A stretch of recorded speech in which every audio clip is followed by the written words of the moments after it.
गुरु प्यारी साध संगत जी, राधा स्वामी जी, संगत जी आपके चरणों में विनती है, बस आज की बात को सुनना ही नहीं, थोड़ा अपने भीतर भी उतारना, क्योंकि जीवन में बहुत बार समस्या बाहर नहीं होती, समस्या हमारे देखने के ढंग में होती है। कभी आपने अपने आप से पूछा है कि जिस घर के लिए हम दिन रात मेहनत करते हैं, जिस घर को हम अपना संसार मानते हैं, उसी घर में कभी कभी सबसे ज्यादा अशांति क्यों महसूस होती है? क्यों? जहां हमें सुकून मिलना चाहिए वहीं बेचैनी मिलती है। क्यों? जहां प्रेम प्यार होना चाहिए वहीं तकरार हो जाती है। और क्यों? जहां अपनापन होना चाहिए वहीं मन भारी हो जाता है। यह सवाल सिर्फ आपका नहीं है, यह हर उस इंसान का सवाल है जो परिवार में रहकर भी भीतर से थका हुआ है, जो बाहर से हंस तो रहा है लेकिन अंदर से टूट रहा है, जो सबके लिए कर रहा है लेकिन खुद शांति से दूर होता जा रहा है। हम में से बहुत लोग पूरी जिंदगी घर को सजाने में, घर को संभालने में लगा देते हैं, लेकिन मन को संभालने का समय ही नहीं निकालते। दीवारों पर रंग करवा लेते हैं, फर्नीचर बदल लेते हैं, पर अपने स्वभाव की कठोरता नहीं बदलते। कमरों को साफ सुथरा रखते हैं, लेकिन मन में पुराने झगड़ों की धूल को नहीं हटाते। घर की चीजों का हिसाब रखते हैं, लेकिन अपने शब्दों का हिसाब नहीं रखते। और फिर हैरान होते हैं कि घर में शांति क्यों नहीं है। लेकिन साध संगत जी, शांति दीवारों से नहीं आती, शांति इंसान के भीतर से आती है। घर ईंटों से नहीं बनता, घर वहां रहने वाले लोगों की तरंगों से बनता है, वहां रहने वाले लोगों की भावनाओं से बनता है। अगर मन भारी है तो महल भी जेल लगता है, अगर मन शांत है तो छोटा सा कमरा भी मंदिर लगता है। हमारी सबसे बड़ी भूल क्या है? हम ये मान लेते हैं कि मेरी परेशानी का कारण सामने वाला इंसान है। कोई कहता है मेरी पत्नी समझती नहीं, कोई कहता है मेरा पति गुस्सैल है, कोई कहता है बच्चे हाथ से निकल गए, कोई कहता है माता पिता मेरी बात नहीं समझते, कोई कहता है भाई बहन साथ नहीं देते। लेकिन जरा रुक कर देखो, क्या सच में दुख का कारण सिर्फ सामने वाला है, या दुख का असली कारण हमारी उम्मीदें हैं? हम चाहते हैं सब लोग हमें समझें, हम चाहते हैं सब हमारी इज्जत करें, हम चाहते हैं हमारी बात सुनी जाए, हम चाहते हैं हमारे हिसाब से चीजें हों। और जब ऐसा नहीं होता तो मन में घर्षण शुरू होता है। यही घर्षण धीरे धीरे क्लेश बनता है, यही क्लेश धीरे धीरे दूरी बनता है, और यही दूरी एक दिन रिश्तों को खाली कर देती है। ध्यान से सुनना, अधिकतर रिश्ते किसी एक बड़ी गलती से नहीं टूटते, बल्कि वे टूटते हैं छोटी छोटी अनसुनी बातों से, कटु शब्दों से, बार बार दोहराई गई शिकायतों से, और हमारे उस अहंकार से जो कहता है मैं क्यों झुकूं, पहले वो बदले, गलती उसकी है, मैं ही हमेशा क्यों समझूं। यही मैं घर की शांति का सबसे बड़ा चोर है। जीवन का एक गहरा नियम है, जहां मैं ज्यादा होता है वहां हम मर जाता है, जहां मेरा ज्यादा होता है वहां अपनापन कम हो जाता है, जहां अधिकार ज्यादा होता है वहां प्रेम घुटने लगता है, और जहां प्रेम घुटता है वहां घर धीरे धीरे बस रहने की जगह बन जाता है, सुकून की जगह नहीं।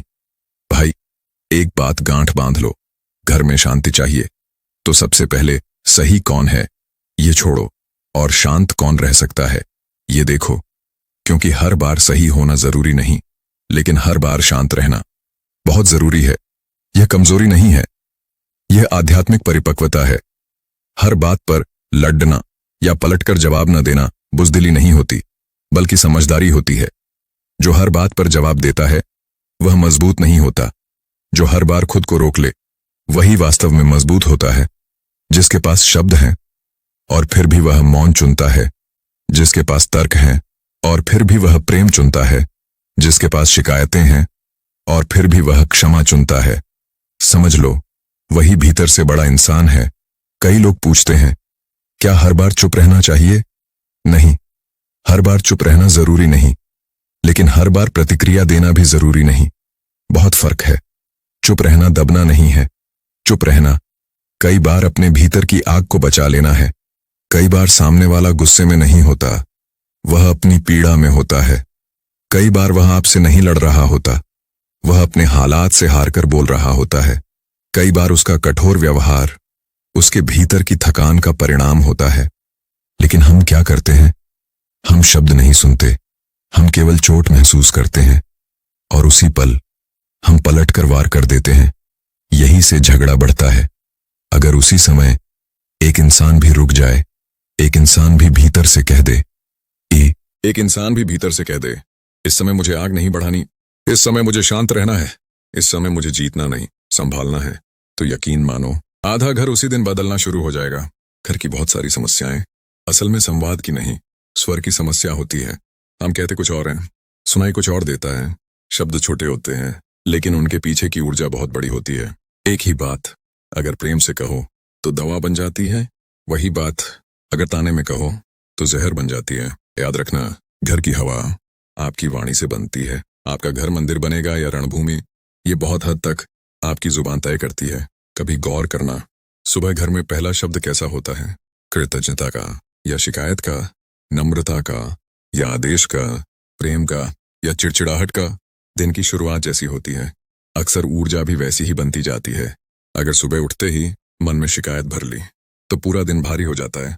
और अगर सुबह उठकर एक पल मालिक को याद कर लिया, 2 पल गहरी सांस लेकर खुद को समेट लिया, तो दिन की दिशा बदल सकती है। एक बात बहुत गहरी है, घर में क्लेश का कारण हमेशा वर्तमान नहीं होता, बहुत बार पुरानी बातों का बोझ होता है। किसी ने 6 महीने पहले कुछ कहा था, किसी ने पिछले साल बुरा व्यवहार किया था, किसी ने एक दिन सम्मान नहीं दिया, किसी ने कभी साथ नहीं दिया। और हम क्या करते हैं? उसे छोड़ते नहीं, बार बार याद करते हैं, बार बार दोहराते हैं, बार बार मन में जीते हैं, और हर बार वही पुराना जख्म फिर ताजा हो जाता है। भाई, घाव को भरना है तो उसे कुरेदना बंद करना होगा। जो बीत गया वह अब आपके हाथ में नहीं, लेकिन जो आज है वह पूरी तरह आपके हाथ में है।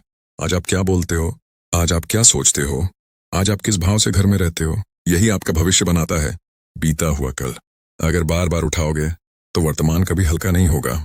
इसलिए जो हो गया उसे मालिक के चरणों में छोड़ दो। बार बार हिसाब मत रखो।